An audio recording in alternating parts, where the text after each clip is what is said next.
What's up, everyone? Welcome to Memenomics 101, the economy of memes, where today we at Linea will talk about the future meme economy, the different players that make up this new novel economy that's changing the face of the world.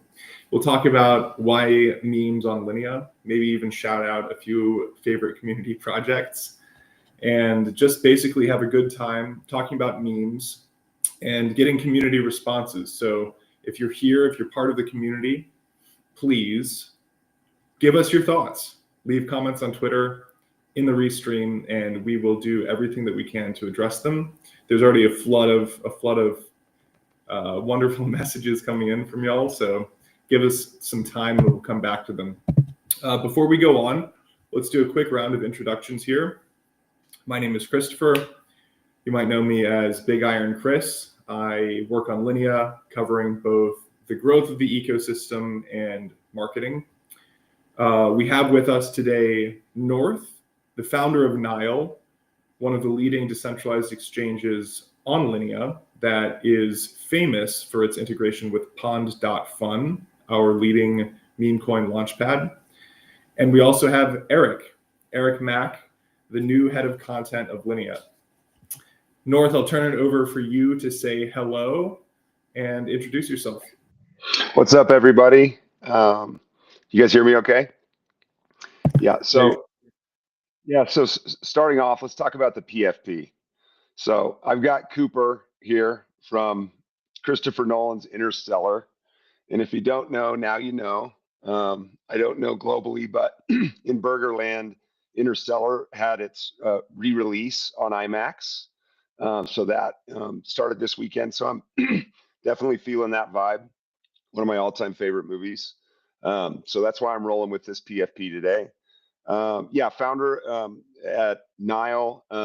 Nile is a MetaDex mechanism design. So it's kind of the next generation of DEXs. You kind of started off, moving into, but just basically, traditional AMM, and then Curve introduced a locking mechanism to try and build in more utility.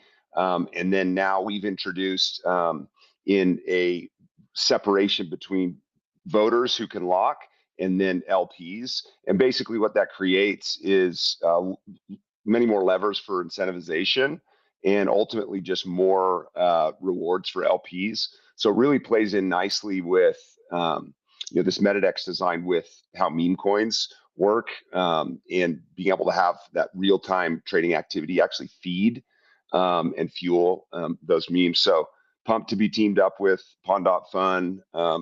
Great to have the projects that have already bonded and have those on. That's Genesis, Elpus, CWC, Linea, Linea, and then Beaver have all bonded. So watch out for those, and looking forward to the discussion today.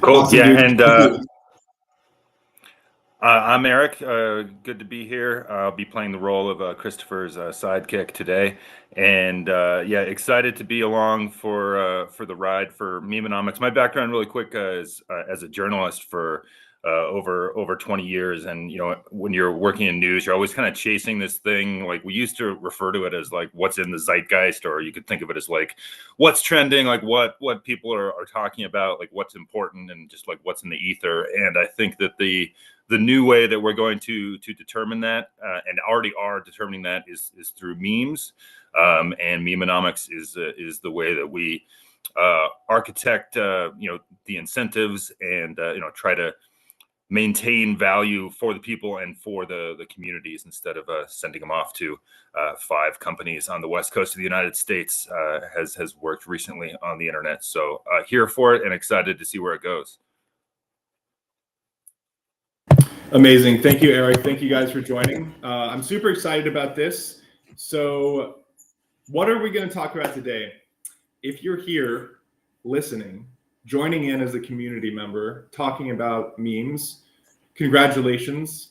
You might not be behind.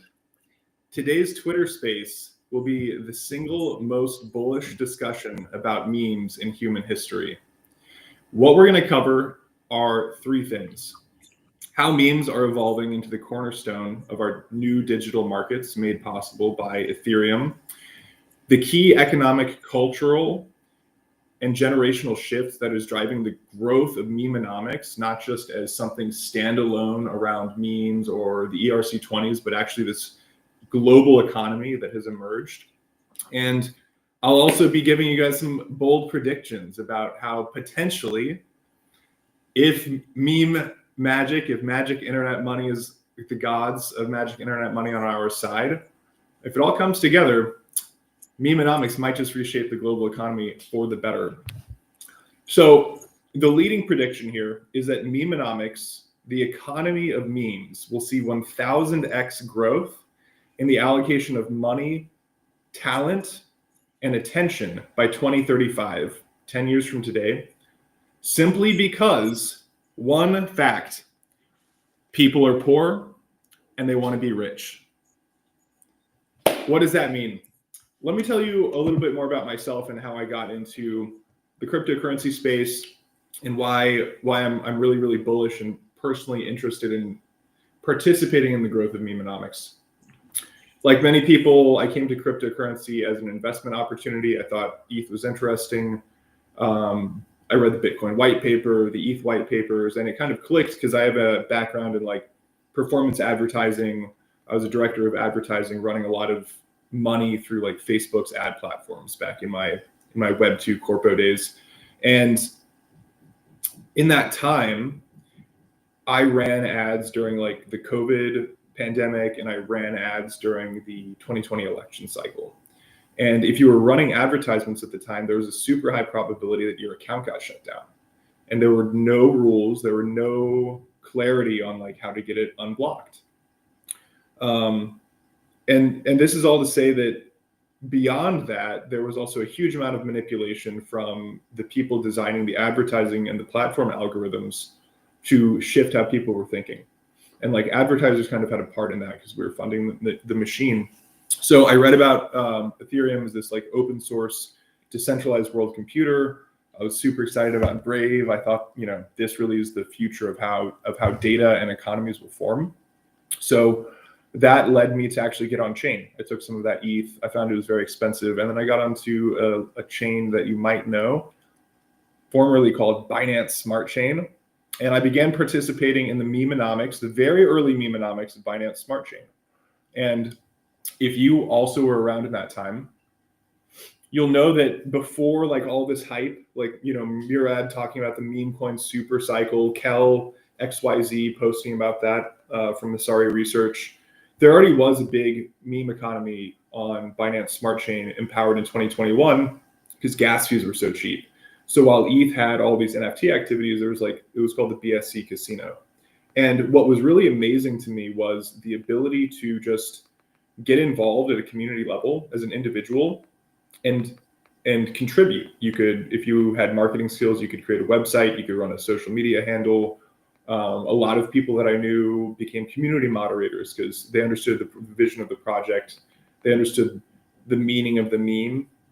And what I perceived then was that these tokenized attention memes create basically like super short-lived labs where anybody can come join and participate.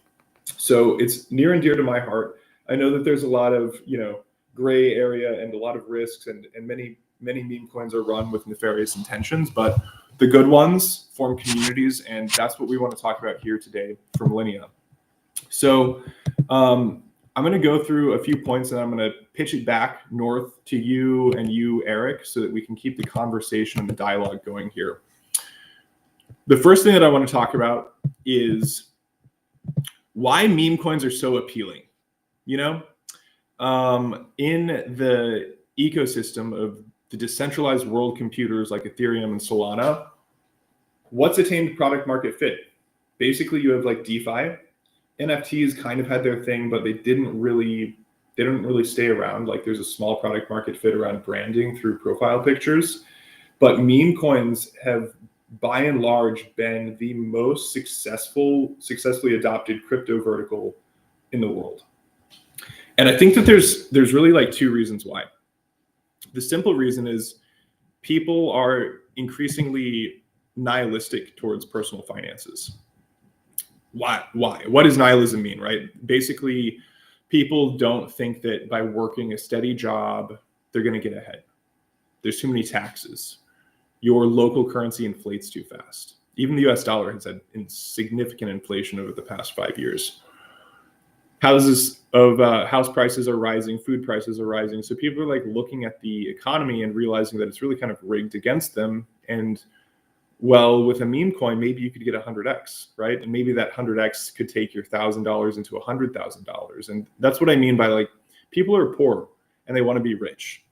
There is financial upside in potentially participating in memenomics, either as a speculator or a builder. And that tied into this concept that I posted on the Linea community forums. If you haven't read it, I invite you to check it out. It's community.linea.build under general discussion. There's an essay called Memenomics, and it goes into depth about all the things that we're going to talk about on today's call.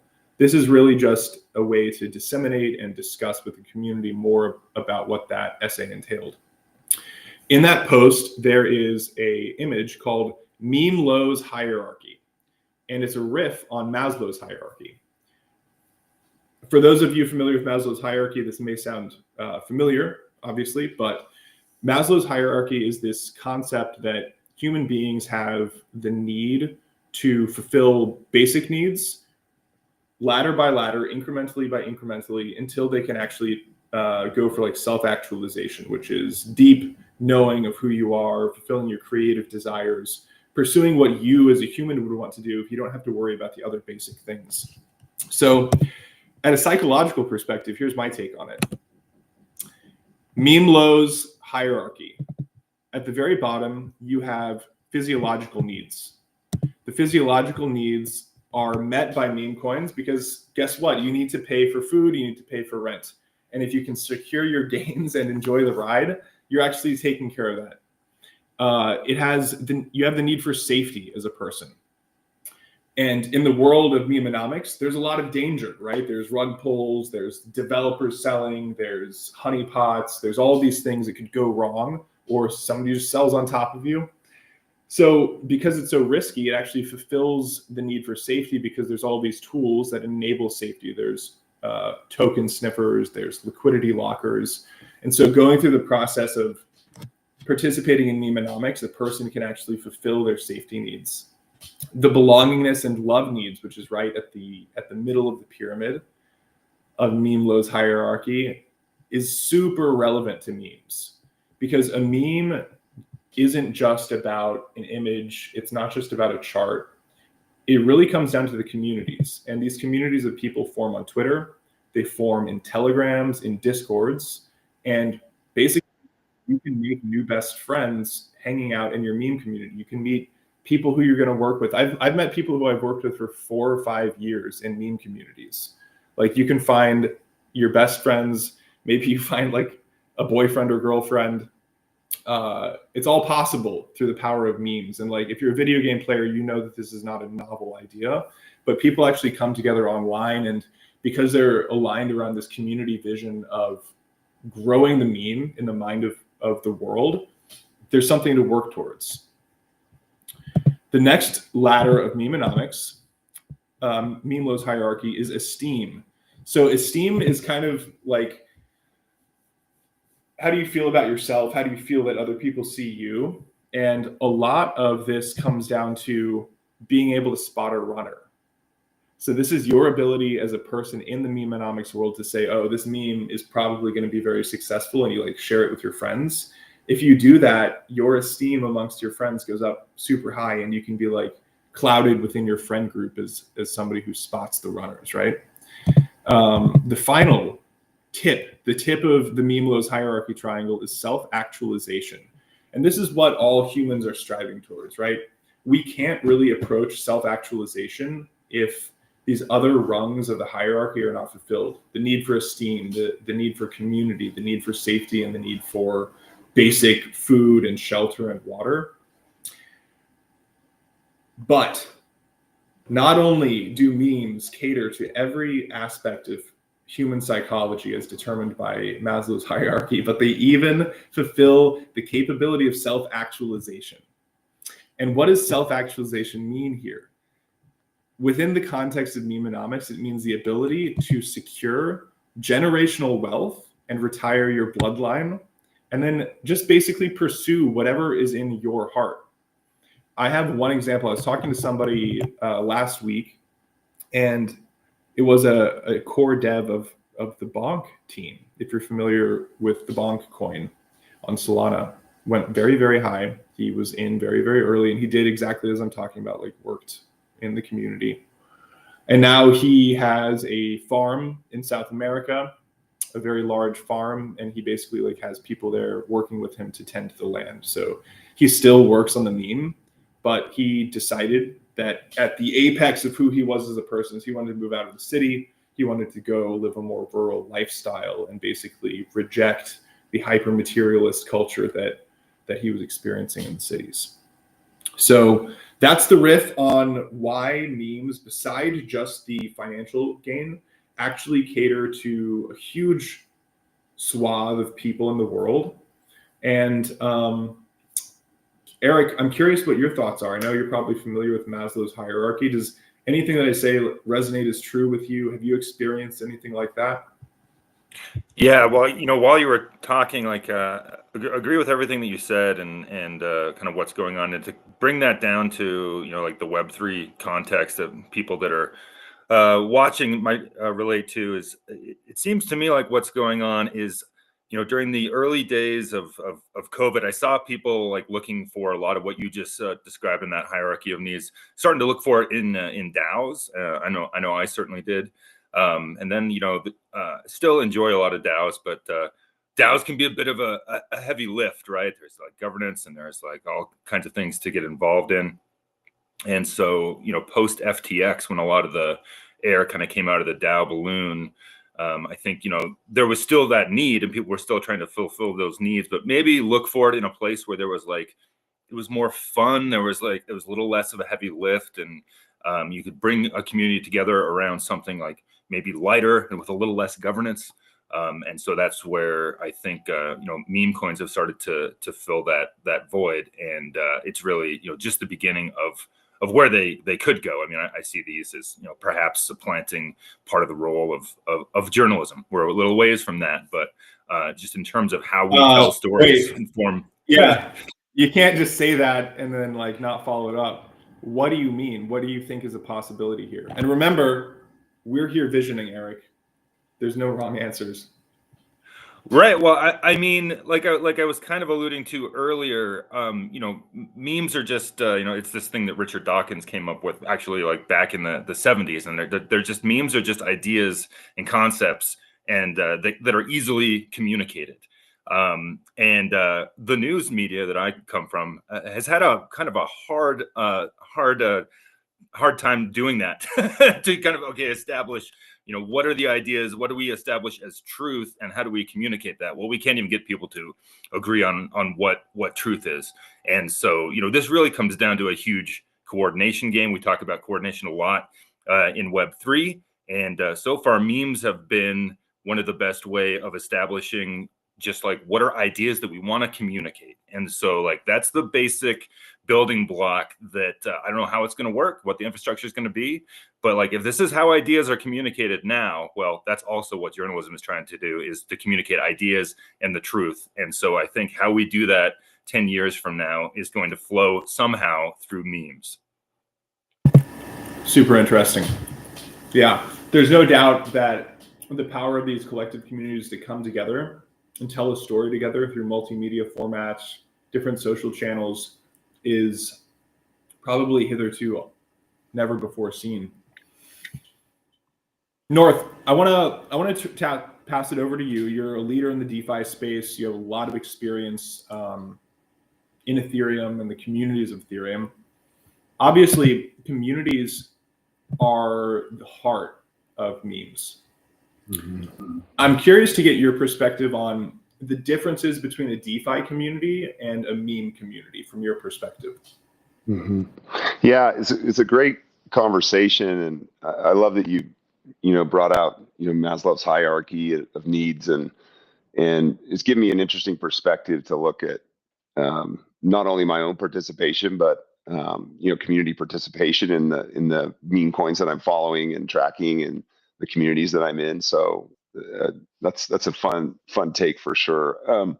One immediate thought I have, thinking about communities, is that these types of phenomena oftentimes and it's not the first time that something has been seen as trivial, but then evolved into really powerful platforms that can drive significant, economic value, cultural shifts.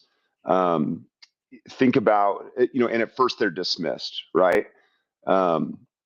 Here are some. We think about the internet, right? Okay, this is, mocked as kind of a niche tool for academics. Then it becomes the entire backbone for modern communication, commerce, this discussion right now. Personal computers, these are just hobbyist gadgets for geeks, right? Social media, this is frivolous, this is ridiculous. Why would I, engage this way? Completely have reshaped modern communication, marketing, politics. Smartphones, right? Even as ubiquitous as they are now, you go back to BlackBerry, seen as a very niche Wall Street finance, bro product. Now smartphones, indispensable, right? Video games, just entertainment. Now they're totally, driving all sorts of innovation, right? Virtual reality, AI, our social interactions. Of course, Bitcoin, right? Started just as a speculative fad. Now it's foundation for, DeFi. I was in a lot of those early meetings where that evolved into, hey, what about contracts and smart contracts? And Ethereum started to, kind of be born from that. Streaming services. Oh, these are never going to be, traditional cable. It's inferior. So we have plenty of examples around us of where things were perceived to be toys, things were perceived to be trivial, and then, lo and behold, they evolved into totally transformative platforms. And I think, meme coins are the ultimate proof that DeFi is not just about tech, but it's this confluence of culture, community, and on the topic of collective belief, it's this power of collective belief that we can drive, exponential value creation. So to dismiss them, which even amongst, when we talk about a comparison between the DeFi communities and the meme coin communities, clearly there's a lot of overlap, at least in the circles I run. But to draw a distinction, there are hardcore builder DeFi communities that are dismissive and aggressive towards memes. They think they are, and they have arguments that they're making that they are, denigrating, what otherwise could be, taken serious, should be taken seriously, right? As far as, the transformative, capabilities of Ethereum and Bitcoin and so forth. They are seen as, scams or, frivolous. And to me, that's not the standpoint where I'm coming from. I'm experiencing them personally and watching those communities. And I'd say one of the clear distinctions is barrier to entry.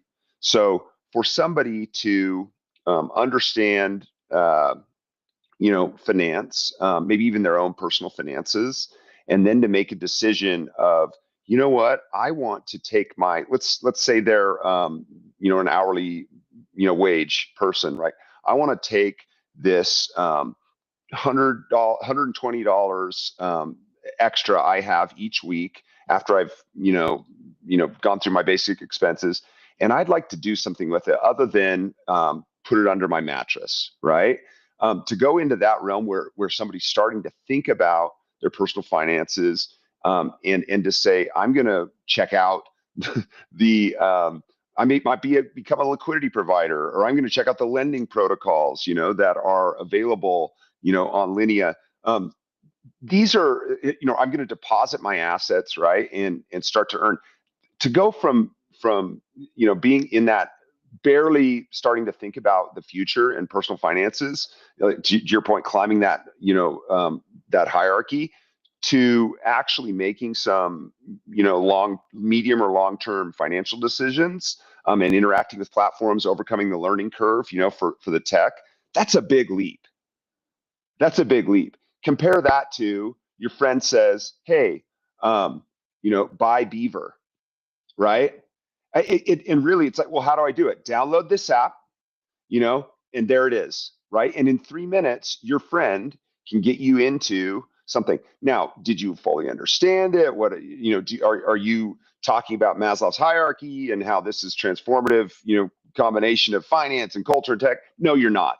And that's the point, right? But you're in it.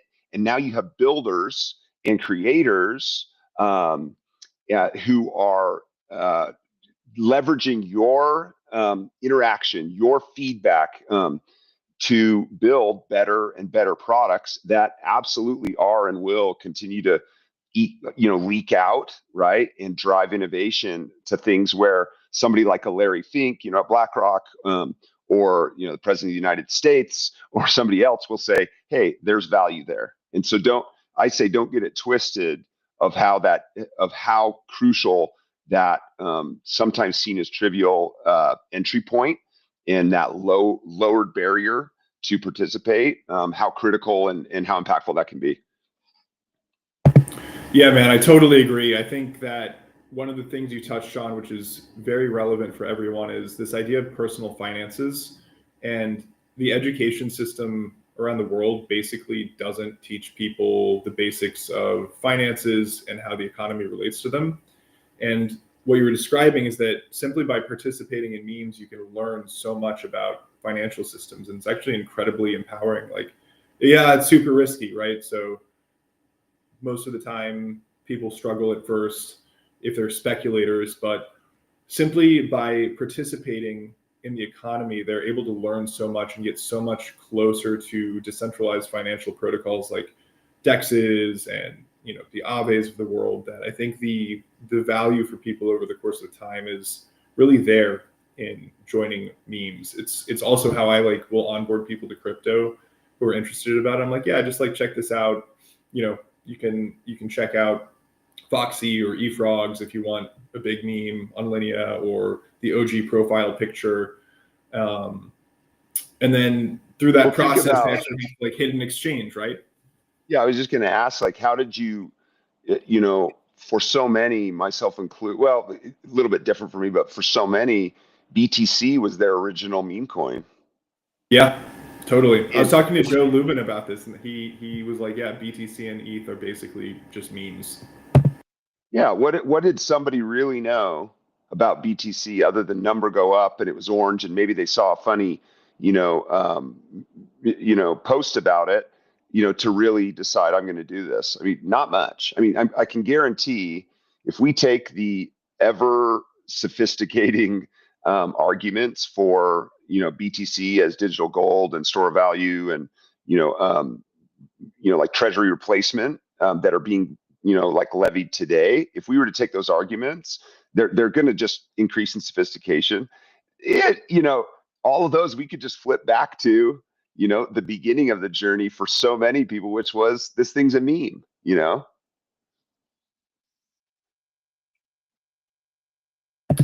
So amazing. Maybe Beaver is the next BTC. I mean, I don't know. Maybe Yeah, you never know, right? Exactly. Dog with Hat was a community takeover. The dev sold at, I don't know, I think it was like 50K, and then there was a CTO, and now it's literally trading in the billions. It's more valuable than many highly performing company stocks. I want to go back. So one thing that's clear is that never before has humanity had the ability to laugh at something, pool their time and the talent and capital, and then watch the value of that idea increase rapidly and go exponential into the world. Memes aren't just a cultural phenomena. They're actually an economic force now, and they're connecting communities worldwide. When we started this, and when I wrote the essay, I promised that this would be the single most bullish discussion about memes in the history of mankind, and we're going to deliver that. So I'm going to talk about some basic laws of economics and why I genuinely believe that people like Murad and Ansem are actually quite bearish on the future of memes as they relate to the ability to grow over time. So obviously Murad, Ansem, they love meme coins. They talk about them all the time. They're really bullish on it. They've been thought leaders in the space for the past year or 2 years. When I set out to write this essay, I did some research, and a few things struck me. Right now, you think that memes have a high value, like, oh my God, there's multiple meme coins running in the billions. The total market cap of memes, when I did the analysis, was $110 billion. Total market value of all memes in crypto. Now, the second point is that most meme coins have a liquidity to market cap ratio of about 1/10. What does that mean? It means when, actually, North, would you explain that, dude? Like, you can give a much better explanation of how the liquidity and market cap correlate. Yeah. So, well, I mean, if you start with market capitalization, right, is the number of tokens outstanding, right, times the price. Okay. And so your market cap, as you have, liquidity, right? Liquidity, ultimately, you can still have a high price and low liquidity, but what you're not going to have is price increase, because people don't have the ability to trade in and out of something. And so that's why, like, if you're somebody who chases a lot of memes, you might look and say, man, I'm looking at this thing, and the market cap is still pretty low, but man, the liquidity is like 20K or something like that, right? Like, it's really small. You may feel like you really can't, and without moving the price, you can't ape into that in size. And the reason is because when you do that, you actually move the price up significantly. And so it all kind of ends up impacting the market cap, but really, like, simplistically, it's just about that price times the number of tokens outstanding.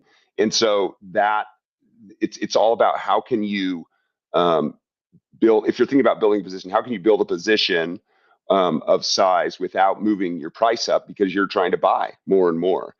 So that's why liquidity depth and efficient liquidity that can turn over quickly and people can trade in and out of without a lot of slippage, that's why that matters so much. Thank you so much. That was a great breakdown. I want to welcome Virtual Bacon.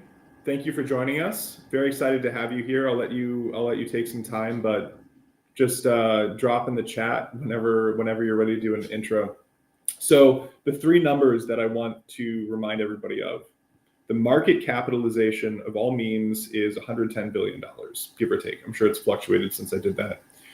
The usual ratio of liquidity to market cap is about, for every, like, you could say, $1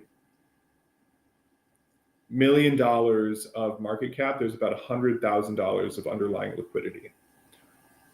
So while the total value of all the memes in existence is 110 billion today, the actual money that is invested is less than 10 billion, right? Because half of it's paired with the meme token itself. So it's really like $5 billion put into meme coins, which on the global scale isn't that much. So how much money is there in the world? I'm curious if anybody in the community restream knows the global money supply as of 2024, denominated in US dollars. Anybody? I'll give you like 10 seconds. If you read the essay, you would know it. If you read it and you have an incredible memory. 5 seconds. Okay. So the money supply, Nicolas, founder of Linpus, shout out to Linpus, the first meme on the Pond Fund to bond and grow to such a strong level and great community. They're right. It's close to $100 trillion. Okay. What does that mean? $100 trillion is a number that's very difficult to grasp. In the world, there is enough liquid dollars, euros, yen, rubles, etc., to sum up $100 trillion. Okay, so that's this big weighty number. And then beneath that, we come back to this number that probably seemed very high, which was memes have a market capitalization globally of $110 billion. The delta, the difference between these two numbers is the core of my thesis, which is why memes will 1000x by 2035. Okay, you have $100 trillion in the global money supply. Then you have $5 billion of liquidity that makes up this $110 billion market cap meme coin industry. It's a huge disparity. What's going to happen over the coming 10 years is that the vast majority of this wealth that is held, this $100 trillion of wealth, it is in the hands of older generations. We lovingly call them boomers. They don't touch crypto. They certainly don't touch meme coins. It's in like safe stocks. It's in gold. It's in, you know, all these normal traditional financial things. As the models indicate that depending on the country, somewhere between 10 to $35 trillion of assets will transfer from the older generations to the younger generations. That's like primarily millennials and Zoomers, Gen A. And each of these generations, I'm a millennial, I'm pretty brain rotted for one, but the Zoomers are way more brain rotted than me, right? Like they grew up watching 5 YouTube videos and playing Minecraft at the same time. So I can't even compete in terms of brain rot. That money is going to flow to a younger generation who grew up playing with cryptocurrency and grew up playing with memes. And to them, just as North was saying earlier, the value of meme coins is much stronger because they believe in the culture. They believe in meme ideology. They grew up on memes in the internet as a way of expressing themselves and communicating with other people. So the fundamental thesis, then I want to turn it over to Virtual Bacon for his take, is you have $100 trillion in the global money supply, and there's going to be a transfer of wealth over the coming decade to a much younger, much more crypto savvy, internet native, brain rotted generations. And as those younger generations get that money, they're going to invest it more and more into cryptocurrencies, and particularly meme coins, because they're the cultural symbol of cryptocurrencies. And that is why I believe it'll 1000x by 2035. Virtual Bacon, thank you for hopping on. Great to see you. Turn it over to you. Hey man, glad to be here. Do you hear me well? You're coming through perfectly. Perfect. Yeah, I mean, honestly, first of all, I just heard the news yesterday, like from Linea, that you guys are fully embracing and really coming out and presenting your thesis on memes and why they're super important for the space. Now, I think I agree with you. Like I kind of came in late. I was watching a little bit, but I do agree that the meme sector market cap has so much higher upside potential.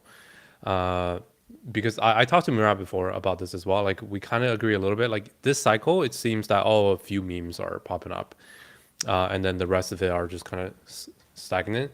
But I don't think that's the end game for memes, because essentially what we have is anything that's not IP restricted, but is widely known and viral and can be easily made into a ticker, easily pronounced, should be a meme, should be a meme coin at some point. Now, does that mean everything is going to be 1 billion market cap? Probably not.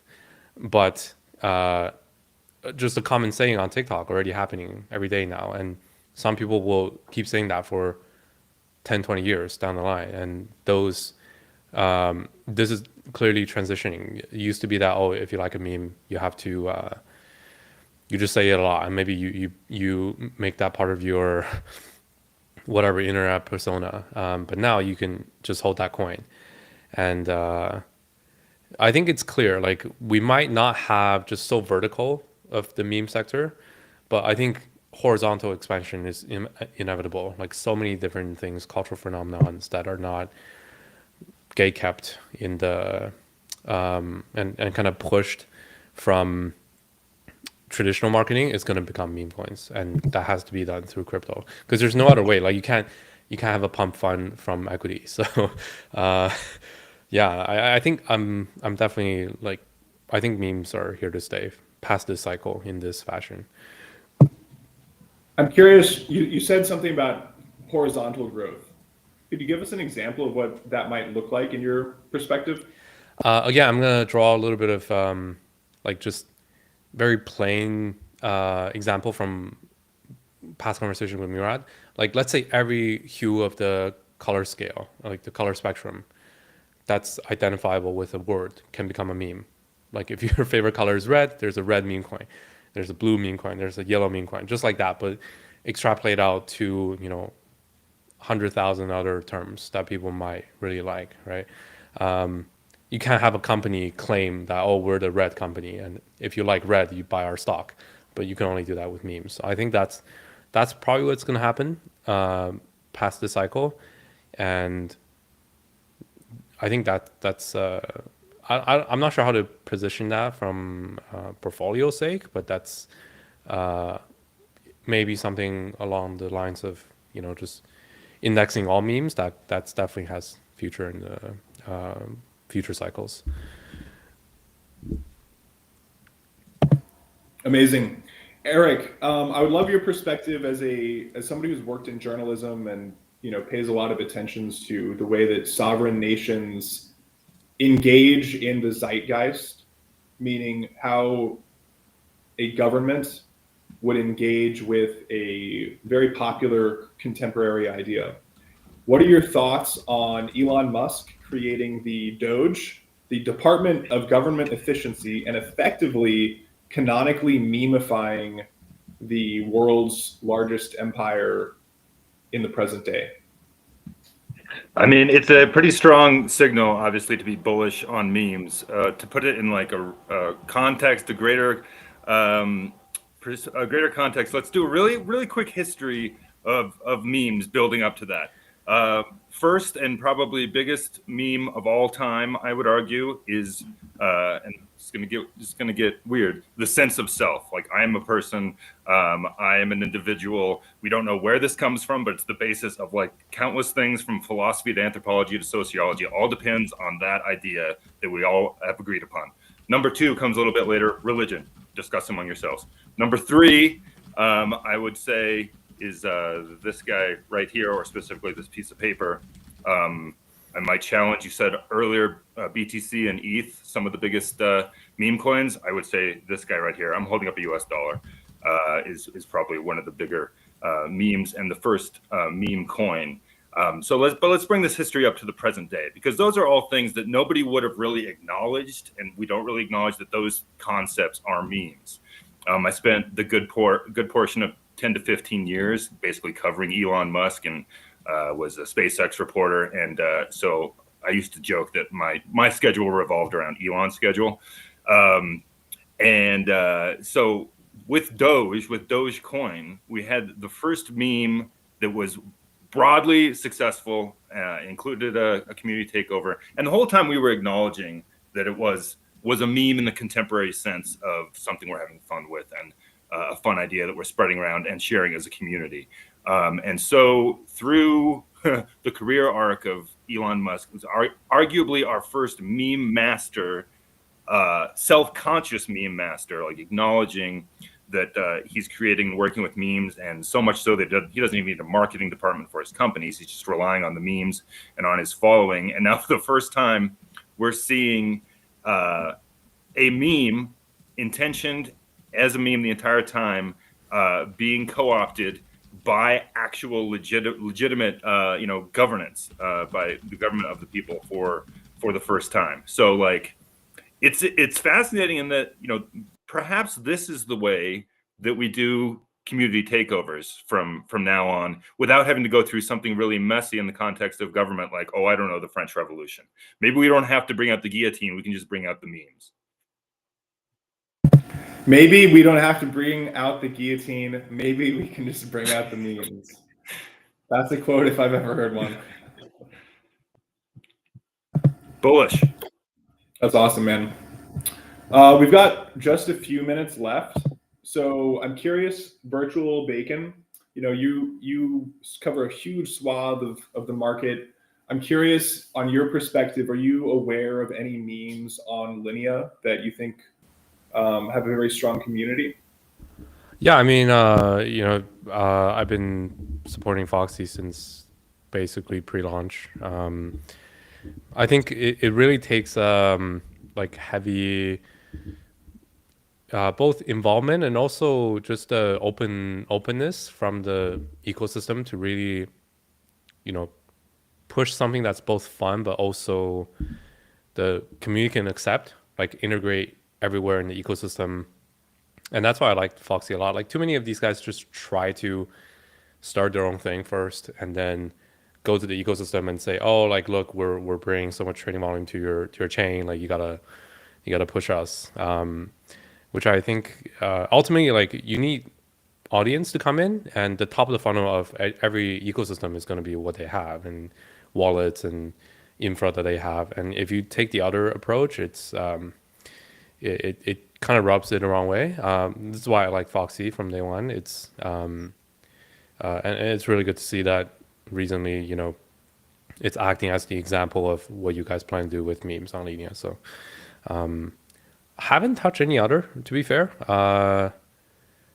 Yeah, I just think the Fox with the Fox we all know. It's The narrative, the connected yeah. narrative. I mean, for sure. people who see the Fox and they know what's going on. So I definitely think that Foxy has the strongest like pro MetaMask community in the world. There's a lot of complaints about MetaMask, and it hasn't really kept up in terms of UI and UX features. And I talked to the MetaMask team myself about the same things, but it's been amazing to see how this meme community actually bands together and supports. And like Foxy's sponsored hackathons on Linea. They've shown up at events with us, and it's really an incredible example of how a community can unite on a network and create value for the whole ecosystem. Another really good example of that is eFrogs. It's the OG profile picture. The Ethereum frogs launched at a very similar time to Foxy. We've had a lot of growth in the meme vertical on Linea, and we've had some very, very strong communities form out of that, like the two mentioned.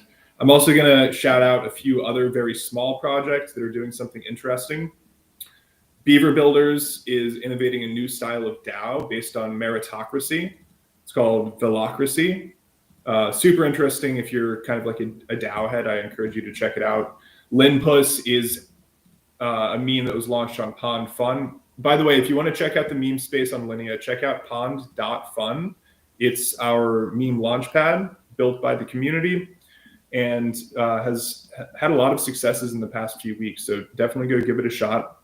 Linpuss launched there, and I spoke with the team. They're currently working on building out trading tools and more infrastructure for meme builders and meme speculators. If you want to come trade on Linea, we've got everything you need to make it super fun, easy, and accessible. We have a Flues bot that makes it possible to do fiat to crypto on-ramps, just like literally get people to buy memes directly using fiat. We've got Maestro, which is a fantastic Telegram trading bot I use myself to engage in whatever sort of speculation you might want. Pond.fun, as I mentioned, is our leading meme coin launchpad. And then north here representing Nile is one of the main dexes where memes go to, as well as Linex.fi. If you want to check out more in the space, go to linea.build. You can go to the ecosystem page and discover all the different applications and trending projects. We have a lot going on in the ecosystem. There's a very strong core community here. They want you to come. And we as a team, as Virtual Bacon was saying, are also super supportive of the meme space. We really believe that it is the heart of how networks grow in the future. So if you're thinking about building something, or if you're looking for a community, Linea is a perfect network to call home. And without basically being on a pedestal too much longer, I want to turn it back to North and get your closing thoughts. Yeah, don't overlook the memes, and thinking chain specific, with Linea. Don't overlook the impact of this combination of culture, and technology and finance as an entry point and as a catalyst for building serious communities. And as a builder, we think about it. We're motivated by it to improve tooling, improve the experience, from a liquidity engine perspective. And I know other builders are doing the same. You mentioned Maestro, and others. So don't overlook it, don't dismiss it. And I promise you, if you don't do that, then in a year from now, you'll be grateful, because you'll be more on top of what others might consider, quote, serious tech or serious finance. True. Being an early adopter, you often might have to ask yourself if you're a little bit crazy, which obviously I think most of us are, but same thing with the internet, same thing with video games. I'm used to it at this point in my life. That's it. We're up on time. Big thank you to North from Nile coming out. Thank you for Eric coming out, sharing your perspective I didn't know you were a former SpaceX reporter, so glad that was the question I asked. And thank you, virtual